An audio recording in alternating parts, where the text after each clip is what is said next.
ప్రసాద్ గారు universal person different countries in the visiting.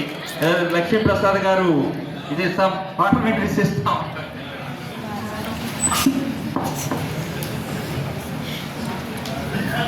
తర్వాత సమావేశం నిర్వహించేటప్పుడు ఈ మన పశువులకి మధ్యలో పరిగెత్తకుండా మధ్యలో కనపడతాం కదా, హ్యాండ్ మైక్ పెట్టు లేకపోతే రిమోట్ మైక్.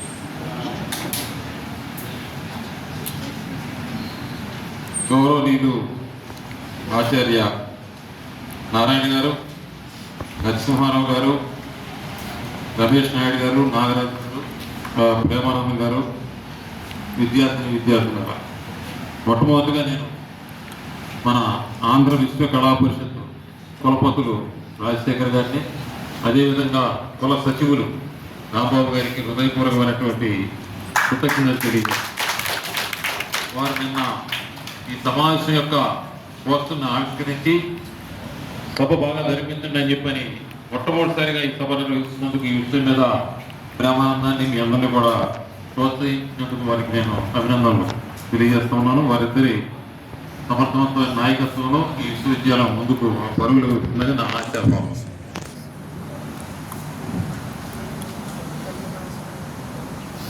సెప్టెంబర్ 5 మీ అందరికీ తెలుసు అధ్యాపక దినోత్సవం. సెప్టెంబర్ 14 నిన్న హిందీ దినోత్సవం. ఇవాళ అంతర్జాతీయ ప్రజాస్వామ్య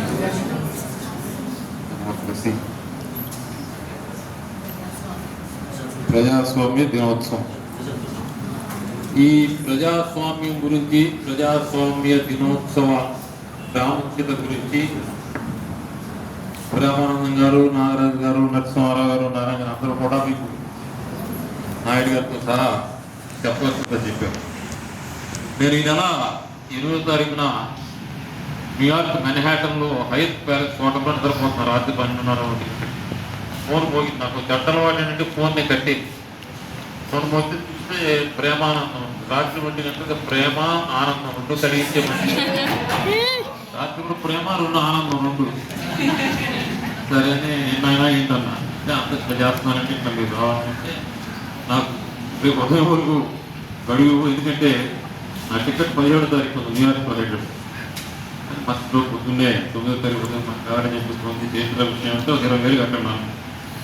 కన్ఫామ్ లేదు దాన్నే ఉందని. కాబట్టి ఆ ప్రేమాన్ని టికెట్ కన్ఫామ్ అయింది, వస్తాను లేదు. దానికి కారణం ఏంటంటే నేను ఇక్కడ రావటం, మిమ్మల్ని కలవటం చాలా గొప్ప విషయంగా, చాలా అదృష్టం మీరంతా భావించి పూలు తల్లి నాన్న తినాలి. అది మీకు ఆనందం, నాకు ఆనందం. ఎందుకంటే ఈ విశ్వవిద్యాలయానికి ఒక చరిత్ర ఉంది, ఈ కళాశాలకు ఒక చరిత్ర ఉంది, అన్నిటినీ మించి ఈ సమావేశ మందిరానికి ఒక చరిత్ర. ఈ అసెంబ్లీ హాలు, ఈ కాన్వకేషన్ థియేటరు ఇవన్నీ కట్టక ముందు ఒకే ఒక ఆర్ట్స్ కాలేజీ గ్యాలరీ అని ఏమంటుంది. విశ్వవిద్యాలయ ప్రాంగణానికి ఏ గొప్పవాళ్ళు వచ్చినా ఈ ఆర్ట్స్ కాలేజీ గ్యాలరీలోనే ఇక్కడ నుంచినే ఉపన్యాసం. అంత తెలుస్తుంది ఈ సమావేశం. తరువాత మీరు సామాన్యులు కాదు.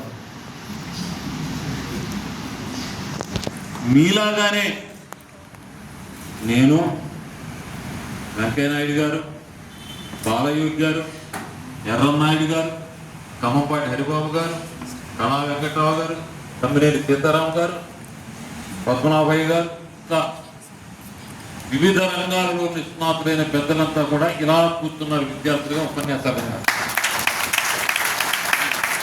కాబట్టి మీలో భవిష్యత్తులో ఎవరెవరు ఏమవుతారనేటువంటిది అది మీ చేతుల్లో. మేము కూడా ఏ విధంగా అయితే ఈ స్థాయికి చేరినప్పుడు పలానా వారు ఉపన్యాసాలు ఎలా కూర్చుని మేము విన్నాము అనేటువంటి జ్ఞాపికలు, తీపి గుర్తులు మా ఉంటాయో, అలాగే మీ జీవితాల్లో కూడా పలానప్పుడు పలానా వారు వచ్చి మాట్లాడారు అనేటువంటి ఒక జ్ఞాపిక మీ మనసులో ఆ స్థాయికి చేరినప్పుడు ఉంటే అంతకంటే మేము ఉన్నాం. కానీ మనసులో ఎంత ఆనందంగా ఉంటుంది.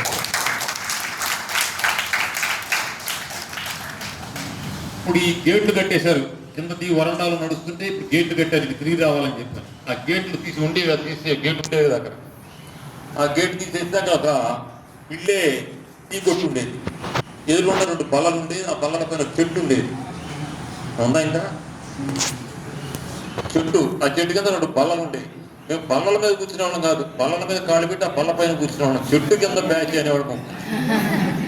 ఆ చెట్టు కింద బ్యాచ్లో ఉన్నటువంటి వాళ్ళు, ఒక ఆయన 2 రాష్ట్రాల గవర్నర్ అయ్యాడు, ఒక ఆయన 3 విశ్వవిద్యాలయ వైస్ ఛాన్సలర్ అయ్యాడు, ఒక ఆయన ఉపరాష్ట్రపతి అయ్యాడు, ఒక ఆయన రాజ్యసభ అయ్యాడు, ఒక ఆయన శాసనసభ్యుడు అయ్యాడు. ఇలా చెట్టు కింద బ్యాచ్ అంటే క్లాస్ 5 తర్వాత చెట్టు కింద కూర్చునేవాళ్ళం. అంటే 8 to 1 అక్కడ 8 గంటలు 10 గంటల పాఠం చెప్పేవాడిని, అవి తోడు కూర్చునేవాడిని. ఇట్లా అందరం చేసేవాడు. అంటే ఏంటంటే ఉపలక్ష్యకే పీచే కబీ నా విచలిత జీవన లక్ష్యమో.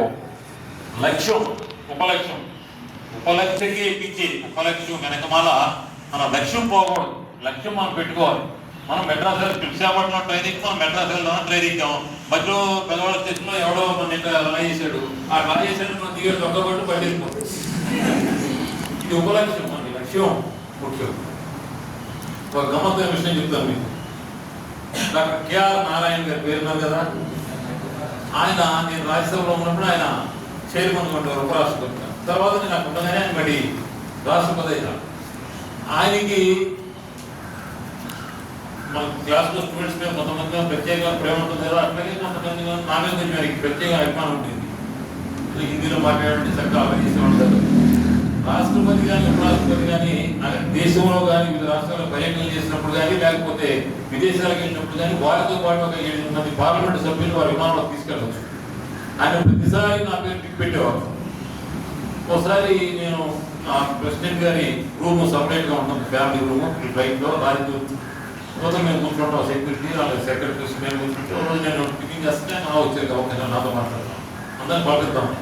నేను టిఫిన్ చేస్తుంటే ఆయన నాతో చూసుకోవాలి కానీ నేను టిఫిన్ చేసినాక నన్ను తీసుకెళ్ళి వాళ్ళ భార్యకి వాళ్ళ అమ్మాయికి పరిచయం చేసి అప్పుడు నేను నవ్వుతాను.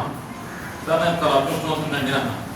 వాట్ అన్నాడు ఆయన, ఏదండి ఎంఏ హిందీ చదువుకున్నాను, పిహెచ్డీ చేశాను, యూనివర్సిటీలో ఉద్యోగం వచ్చింది, యూనివర్సిటీలో ఉద్యోగం వచ్చింది, కమ్మాలి కాబట్టి ఒక 5 ఎకరాల పొలం ఇస్తారు, 5 లక్షల కట్నాలు ఇస్తారు, ఒక అన్నదానికి వెళ్ళడం, ఒక కోటలో బడ్జెట్ వెళ్ళడం, ఆ కోటలో కూర్చుంటే ఏరు కూర్చుని హార్ట్ అని చెప్పని వాడు ఉంటే జీవితం హాయిగా ఉంటుందనే రోజుల్లో ఇవాళ భారత రాష్ట్రపతితో వారి సొంత విమానంలో వారితో ప్రయాణం చేస్తున్నామని చెప్పాను. ఆయన పక్కగా నవ్వి, నేను మద్రాసులో జీటీ ఎక్స్ప్రెస్ ఎక్కి ఢిల్లీ వెళ్ళేవాడిని, చెప్తూ మధ్యలో విజయవాడ స్టేషన్లో రాత్రి 11 గంటలకి వేడివేడి ఇంటి ప్లాట్ఫారం మీద నేను విమానంలో దిగుతున్నాను కదా. ఆయన మొట్టమొదటిసారి ఢిల్లీ వెళ్ళినప్పుడు అంబేద్కర్ గారి దగ్గర ఒక పరిచయం వచ్చి లెక్క పట్టింది. ఢిల్లీ రైల్వే స్టేషన్లో ట్రైన్ దిగి ఆ హోటల్లో బ్యాగ్ పడేసి అంబేద్కర్ గారు ఇంటికి వెళ్ళాడు. ఎలా లెక్క ఇచ్చారు అంబేద్కర్ గారు. ఆయన చూసి వేరే లగేజ్ అన్నాను. అంబేద్కర్ గారు లాడ్జ్లో ఉందని డ్రైవర్ నుంచి ఆ లాడ్జీ పంపించి ఆ రూమ్ కాడి నుంచి ఆయన ఇంట్లో అయితే నాకు చెప్పారంటే ఇందులో ఈ సంఘటనలు మీకు ఎందుకు చెప్తున్నాను నేనంటే, ఎన్ని జీవితంలో పెద్దవాళ్ళు అయినటువంటి వాళ్ళు ఎక్కడి నుంచి వచ్చారంటే ఇక్కడి నుంచి వచ్చారు, ఈ బలం దగ్గర నుంచి.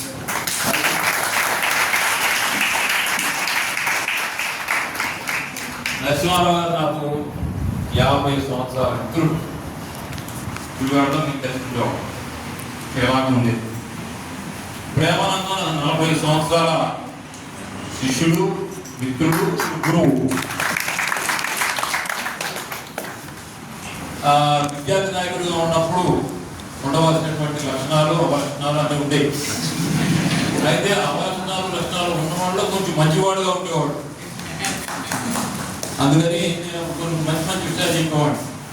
బాబు ముందు చదువుకోండి, తర్వాత అందరికి జీవితంలో ఏది భాగాలు, అందరికి ఎన్ని మొత్తం ప్రతి ఒక్క భాగం అన్ని మనం చదువుకోవడంలో ఉండాలి. ఏది ఎక్కువ నచ్చలేదు అట్లా ఉండేవాడు. మరి ఏదో చదువుకున్నాడు, ఎక్కడ సంస్కారం నేర్చుకున్నాడు. తర్వాత నేను అప్పట్లో నాకు ఎప్పుడు ఏదో ఒక కార్యక్రమం తీసుకుంటాను ప్రచారం చేయడం అలవాటు.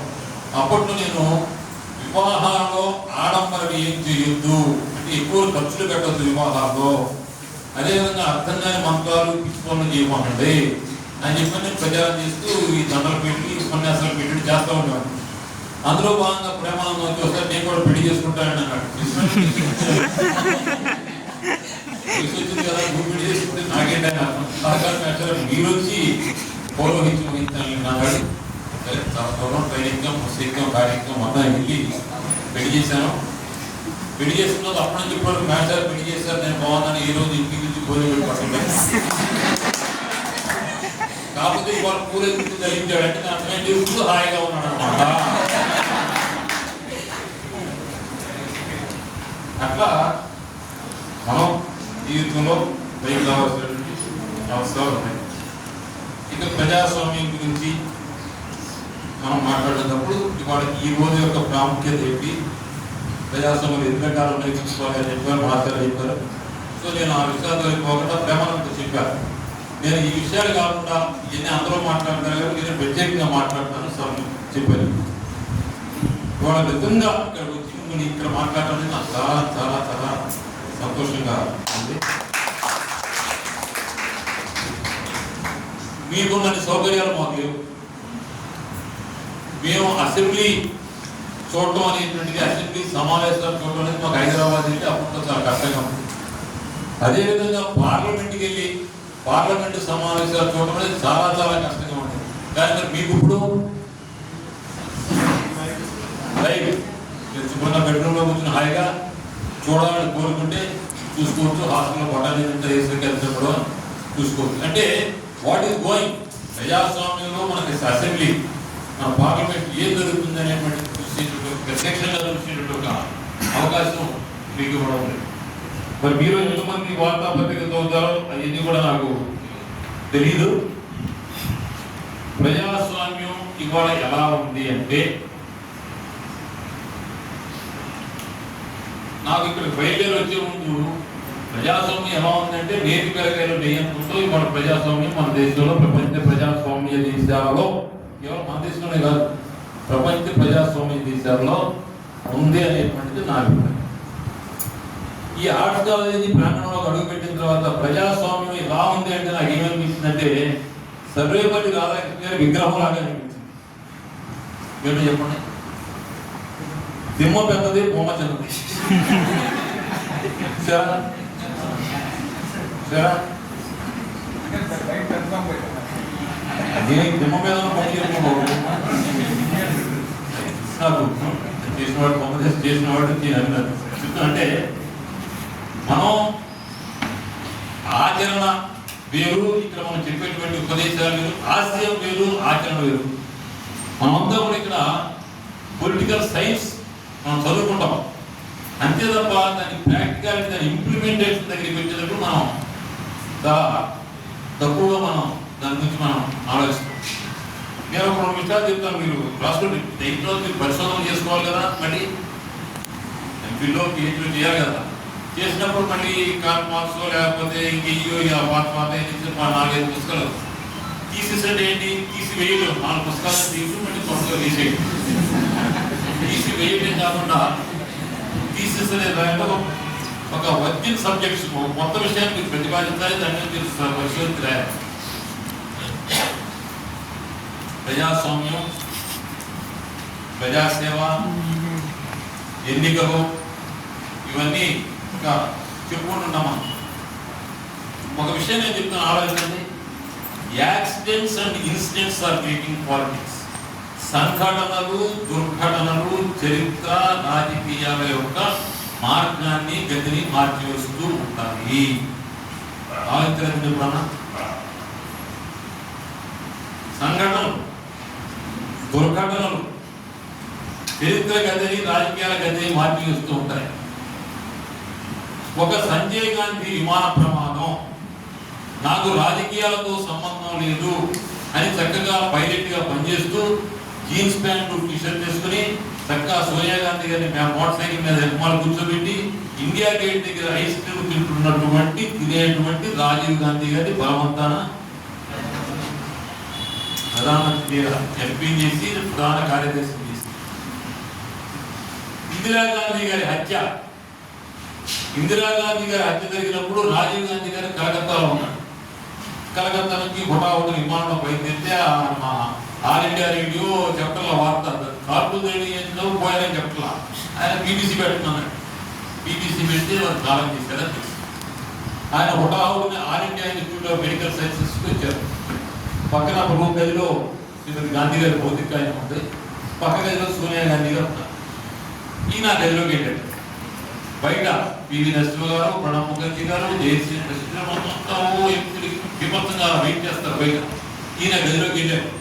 2 నిమిషాలు, 3 నిమిషాలు, 5 నిమిషాలు, 6 నిమిషాలు, 8 నిమిషాలు గడిచిపోయింది. ఎవరైనా డిస్టర్బ్ చేస్తారా గదిలోకి? ఎవరంటారు? EC Alexander, principal secretary to the prime minister,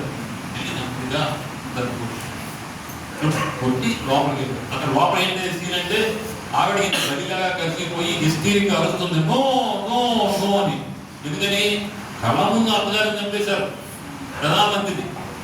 ఇక మరి నిన్ను నా పిల్లలు ఎవరు కాపాడతారు కాబట్టి వెళ్ళిపోదాం మనం ఇది చేసి పెట్టి మనకి ఏమవుతు నో నో అనుకోమాట.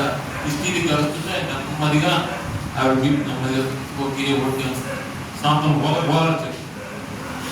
తప్పనిసరి పరిస్థితుల్లో సోనియా గాంధీ గారు రుజువైపు చేసింది. కళ్ళ ముందు నా అత్తగారు ప్రధానమంత్రి సొంత అంతరక్షణకు కాల్ చేసినందుకు ఎవరికి రక్షణ ఉంటుందంటే ఇంట్లో పావును పెట్టుకున్నట్టే. అయినా సరే బాధ్యత తప్పనిసరిగా ఆయన ప్రధానమంత్రి అయిన తర్వాత అద్భుతమైన మెజార్టీతో ప్రధానమంత్రి సరే ఎన్నికల్లో ఓడిపోయింది. తర్వాత మళ్ళా ఎన్నికల ప్రక్రియ మొదలైంది. ఎన్నికల ప్రచారం జరుగుతూ ఉంది. First phase of the elections అయిపోయింది. ఆయన విశాఖపట్నం వచ్చారు ప్రచారం.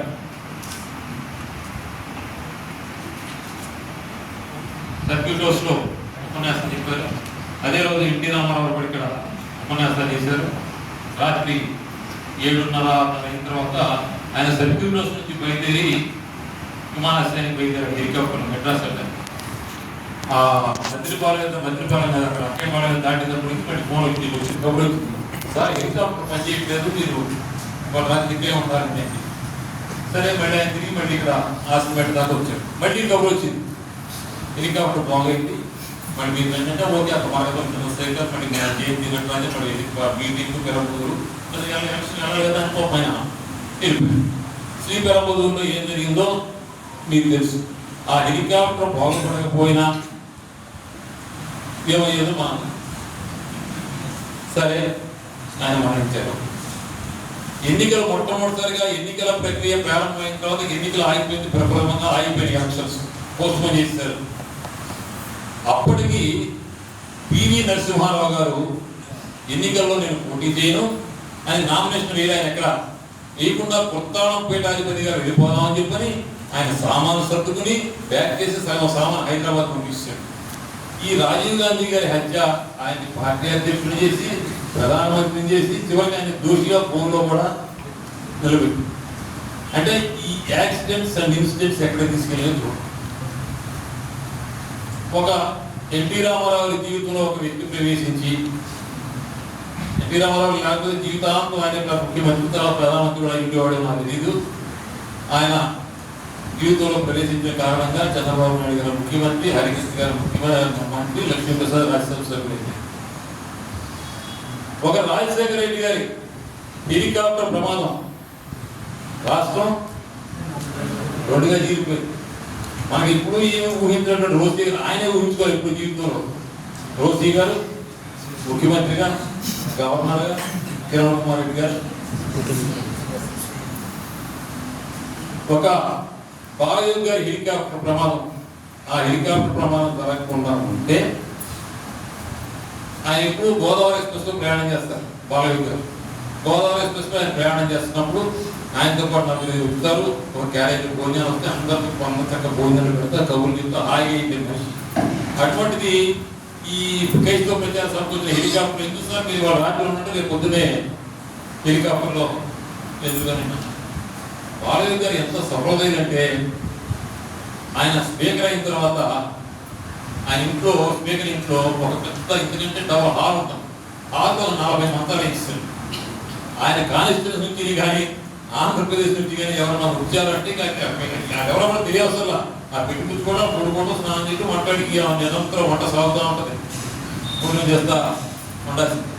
ఆయన స్పీకర్ అయిన తర్వాత సరే అప్పుడు పొరపత్తులు వాటి ఒకరు నాయకులంతా సార్ మీరు విశాఖపట్నం రావాలి, ఆంధ్ర యూనివర్సిటీ కావాలి అని చెప్పని అడిగారు. అంటే లక్ష్మీప్రసాద్ గారు ఉంటారు, ఆయన అడగండి, ఆయన ప్రోగ్రామ్ ఫిక్స్ చేస్తే నేను వస్తాను అన్నాడు. అయితే నాకు వచ్చారు, నేను చూస్తాను మీరు ఏమన్నా చెప్పండి పంపించి. ఆయన తిన్నగా ఎక్కడికి వచ్చారంటే ఆయన చదువుకున్నట్టు తీసుకొచ్చారంటే ఆయన సప్తర్మ సదన హాస్టల్. ఆయన ఏ హాస్టల్లో ఏ రూమ్లో చూసి చదువుకున్నారో తిన్నగా ఆ హాస్టల్ రూమ్లో కూర్చుని ఆ హాస్టల్ విద్యార్థులతో మాట్లాడి అక్కడి నుంచి తిన్నగా ఇక్కడికి పొలిటికల్ సైన్స్ డిపార్ట్మెంట్కి వచ్చి ఈ డిపార్ట్మెంట్లో ప్రొఫెసర్ నమస్కారం పెట్టి అప్పుడు అసెంబ్లీ హాల్లో ఆయన సత్కారం.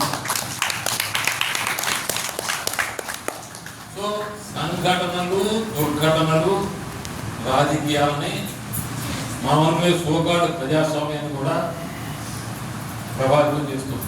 దీన్ని ఆధారం చేసుకుని ఎంపీలు పేజీ కూడా మీరు కొన్ని చేసుకుంటాం.